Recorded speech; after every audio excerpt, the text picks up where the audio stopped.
Something very strange seems to be going on inside of national parks in North America. Every year, hundreds of people go missing in these parks, but these parks are huge expanses of wilderness. So it's not particularly unusual that people might go missing inside of them. But every year, of those hundreds of people that go missing, there's always a few that go missing under very strange circumstances.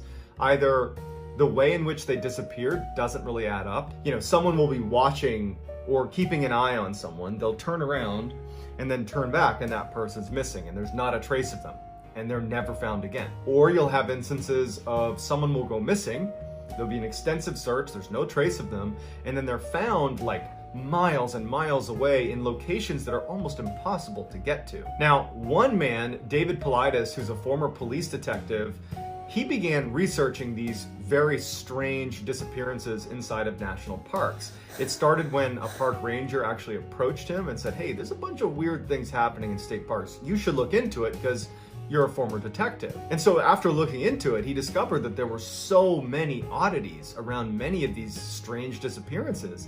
And he saw there was many overlaps and similarities that he really dove into it. And he's examined thousands of these strange cases. By his count, 10,000 plus hours of research. He's written 4 books. They're all under the name Missing 411. If you Google Missing 411, you'll find a plethora of information about these cases. He has 2 documentaries out. And so David, while he doesn't actually take a stance as to, what's causing these strange disappearances, anybody that follows along with the Missing 411 cases is basically led to believe that something is hunting humans in North America inside of national parks. It is fascinating, it is terrifying, and I've picked out 5 of the most bizarre cases that I've come across inside of Missing 411. Before we get into those 5 stories though, if this is the type of content that you're interested in, the strange, dark, and mysterious that I've kind of promised in this video, well, that's what my channel is all about. And I post 3 to 4 times a week.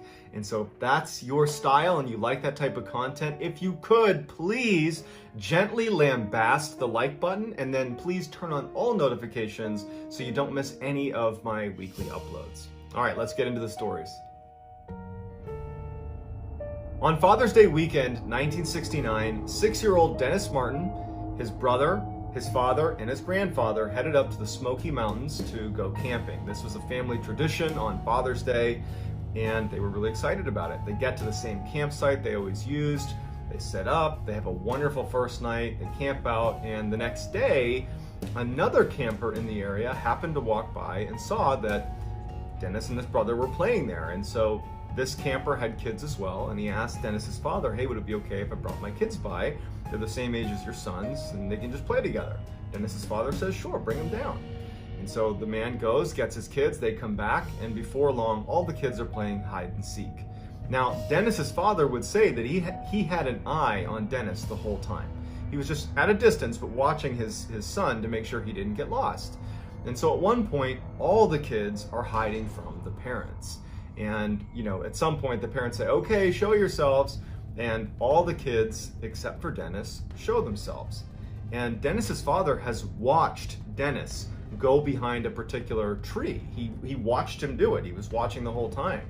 And so when they said, come on out, and he didn't come out, he actually wasn't that concerned because he knew exactly where his son was. And then after a few moments, he yelled to his son directly and starts walking over and says, Dennis, come out, Dennis, I know you're behind the tree. And when he finally got over there, Dennis wasn't there. Dennis's father immediately starts running off into the woods, screaming for his son. And he actually ends up running almost 2 miles up the Appalachian Trail, just hollering for his son, and he can't find him. And then the rest of the family had broken up and was searching the area because they're thinking like, he couldn't have gone very far. He was literally just here. And Dennis's father had said before, like, I watched him go behind the tree. I watched him. I don't know where he is, but I watched him go behind the tree. And so they're searching everywhere, and Dennis is gone. So a huge search, in fact, the biggest search in park history ensues with 1,500 searchers that included the Army Green Berets, so the special forces got involved. They are combing a 60 square mile plot. They're looking everywhere, and there is nothing. There is no trace. There's no scent. There is nothing connected to Dennis Martin anywhere. And so they go back to Dennis's father and they're like, you have to tell us what you saw. Again, this doesn't add up. If you were looking at the tree and he was right there, how is it that he has just vanished into thin air? But no one knew. That was it. No one knows what happened. There's no closure. He's just gone, and they never knew what happened to him. Years later, when David Paulides was doing his research for Missing 411 and was researching the Dennis Martin case, he interviewed other families that had been at the campground at the same time that Dennis had gone missing. And one of those families was the Key family. And they had asked a park ranger where they could go on the campground where they might be able to see some bears. And so the park ranger obviously said, be careful, but you can go over here to this section of the campground and you might see a bear. And so they head over there and they're looking for bears. One of their children hears a scream, or thinks he hears a scream, and kind of directs the family to look in the direction of the scream. And from their vantage point, they could see up onto the side of this mountain where there was, call it sparse trees all over the mountain, so you could kind of see in between the trees. And they saw what looked like a bear running along the mountainside, but with something slung over its shoulder. Except the interesting thing about this bear was the father was quoted as saying that it didn't really act like a bear. It was acting more like a human the way it was running. It looked, hairy and like an animal, but it was running and dodging between trees. It was holding this, what looked like a child over its shoulder. It acted almost like a human. And so you have a bear man that has been spotted by the Key family, and they bring this up to the investigators that are looking into the Dennis Martin case. And obviously the Dennis Martin investigators, they don't take this seriously. They think that they're just saying some ridiculous thing for attention or whatever it is. So it never really was entered into the case with Dennis Martin. It wasn't until the Missing 411 cases that it was ever connected. But there really was a family that claims to have seen a bear man carrying a child about an hour after Dennis Martin had gone missing in the same area where Dennis Martin had gone missing. In the spring of 1952, 2-year-old Keith Parkins was playing with his siblings outside of his grandfather's ranch in Ritter, Oregon. And when the kids were all called in to have lunch, Keith was nowhere to be found. And so the siblings and the family went out and did a cursory search looking for Keith. And when nothing turns up, they call in authorities and a full-fledged search is launched for Keith. There's no sign, there's nothing. And 4 miles away from the ranch, they find, several hours later, some footprints that look like they might belong to a 2-year-old. And they start tracking those footprints, and they go on for miles and miles, and then they just kind of stop. And it wouldn't be until the next day, 12 miles away from the ranch, that they would ultimately find Keith. Surprisingly, Keith, who had disappeared with not enough clothing to be out in sub-zero temperatures with snow on the ground and being 2 years old, he wasn't prepared for a night out. He was found alive, face down, 12 miles away. His jacket and his hat had been stacked neatly next to him, and he had scratch marks all over his face, but he was unhurt. When asked, what happened, he's 2 years old, he had said a cat scratched him, and he kept repeating that a cat had scratched him. That was the only thing that he could articulate. No one knew how a 2-year-old, in the span of 20 hours, could have moved in the middle of the night 12 miles away. Les Stroud, who's a very accomplished outdoorsman, he's the star, he is Survivor Man. He actually, because of this case, went out and tried to actually cover the distance in the allotted time. You have 20 hours to cover this 12 miles, and he couldn't do it. And he even said, it's not possible for a 2-year-old to have covered this distance, let alone survived the exposure to the elements in the time that he was out there. But somehow he did. And, years and years later, Keith was interviewed, because now he's a grown man, he was interviewed about what happened, and he has no idea. He has no memory of it. At the end of 1973, 19-year-old Charles McCullough, who was an amateur photographer, had been doing a West Coast tour of the United States, going to all the different national parks to photograph beautiful scenery. And by January of 1974, he was in Oregon and wanted to go to Crater Lake, where he wanted to take pictures of Crater Lake. So he asked his friend, who had an all-terrain vehicle, to take him out to Crater Lake, because his van, which was this VW beat up old van, it couldn't have made it out that far. And as his friend is driving him out to Crater Lake, Charles says to him, kind of jokingly, "Yeah, if you don't hear from me in a couple of days, file a missing person report." Sure enough, a couple days later, when Charles doesn't show up, that friend does file a missing person report, and an extensive search is conducted at Crater Lake to find Charles. There's no sign of Charles. There's nothing. There's no anything about Charles. And his father actually flew out there and stayed for several months, just constantly searching the area. Found nothing. So nothing is found. So a year later, a couple of backpackers were hiking the area around Crater Lake, and they get lost. They take a wrong turn, and they're well off the trailhead, and they discover a backpack. In the backpack, they found a strange-looking Volkswagen key that anyone that knew Charles McCullough knew that he had this strange key. And so when they found it, it was a distinctive key. And so when they gave it to police, it turned out that it was Charles McCullough's backpack. So investigators went out and started looking in the area that this backpack was found, which was 12 miles off the trailhead. So this is well off the trailhead. And near the backpack, they find what remained of Charles McCullough. So they found his pants unbuttoned and on a log, as if he was sitting on the log and then just disappeared into the ground, but his pants were still there. Sticking out of the pants were his socks, no shoes, and in the socks were his feet bones. There was no jacket, there was no upper portion of his skeleton. 12 feet away, they find a portion of his skull, and that is the last thing they find of Charles McCullough. And ultimately, it was determined that he died of natural causes. His family was not prepared to accept that, however, when you look at some of the circumstances. We have, he's missing his jacket, he's missing his boots, he's missing his photography equipment, his head is detached from his body. He was also 12 miles off the trailhead, and when he went missing, there had been approximately 5 to 7 feet of snow that had dumped in the area. So how did he move 12 miles off the trailhead in 7 feet of snow, especially when you consider he was not an outdoorsy type, and even when he got dropped off by his friend that drove him out there, he even said later on that he felt like Charles was very ill-equipped for the environment he was going into. But at the end of the day, it was left as, sorry, he went missing and he died of natural causes, and that was that.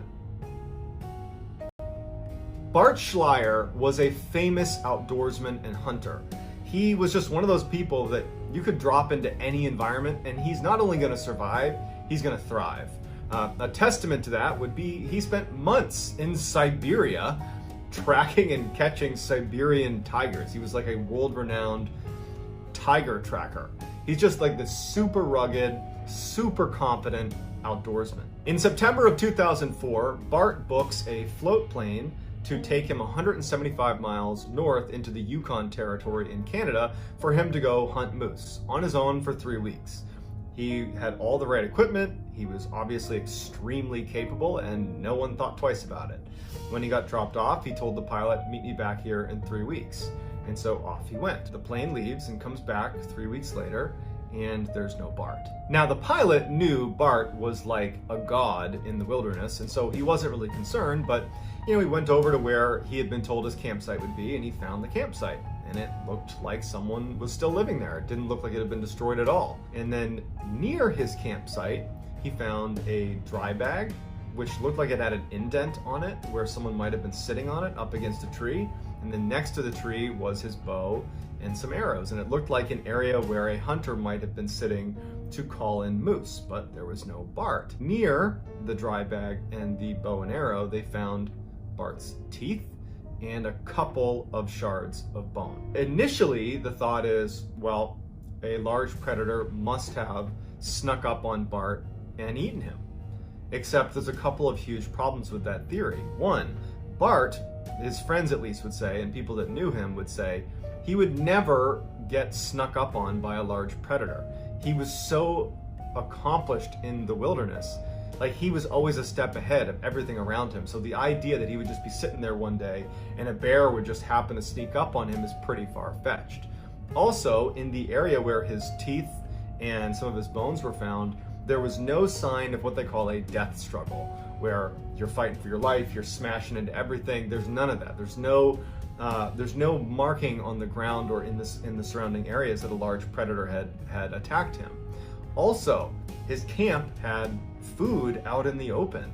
And if a large predator had come through like a bear, after, it finished with Bart, it would have raided the campsite, and it didn't. And so the way this was left was he was attacked and eaten by a predator. But nobody believes that because that wouldn't happen to Bart, and the circumstances around his campsite didn't really add up. In 2002, Christopher Tompkins was working as a surveyor, and he was assigned to this 4-man survey crew that was working in Harris County, Georgia. And they were walking along this road spaced about 50 feet apart, all 4 of them. And Chris was the last one in line.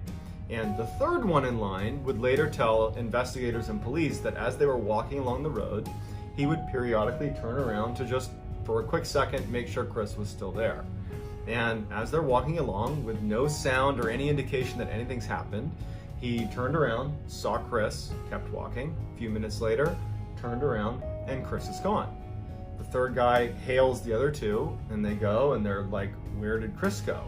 They're looking down the road, like maybe he stopped, maybe he stepped off the trail, but they can't see him. And they go back they start walking down the road towards where he would have been, and they find on the ground a pile of loose change and some of his tools that would have been in his pockets. And then they see one of his boots stuck in the barbed wire, because there's a little barbed wire fence that was running the length of this road.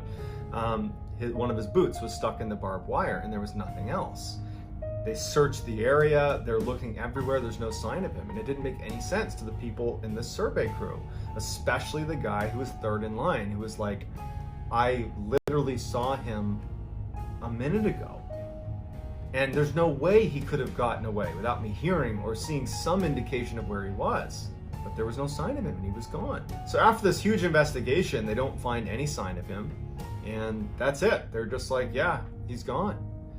They did find, 9 months later, they found his other boot near a swamp 900 yards away, but it didn't provide any more clarity into what happened to him. However, if you look at the pile of loose change and things that were in his pockets that were on the road, it indicates that at some point he may have been turned upside down.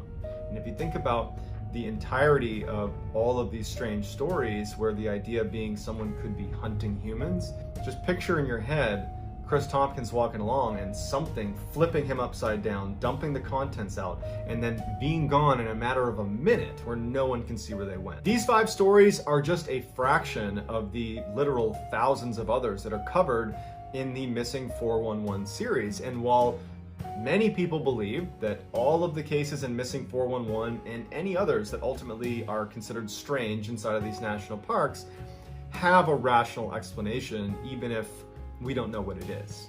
Whereas another group believes that this Missing 411 phenomenon is an indication that something is hunting humans in the national parks across North America. Some say Bigfoot, some say aliens, some say something else.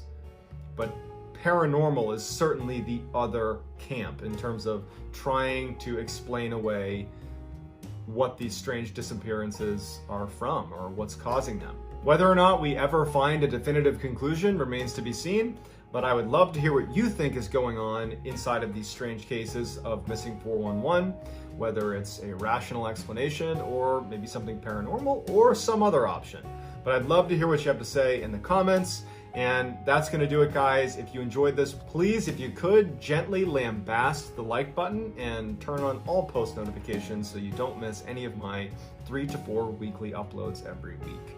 If you want to get in touch with me, please DM me on Instagram. My handle is johnballen416. Also, I'm very active on TikTok, and my username is mrballen over there as well. And that's going to do it, guys. Until next time, take care.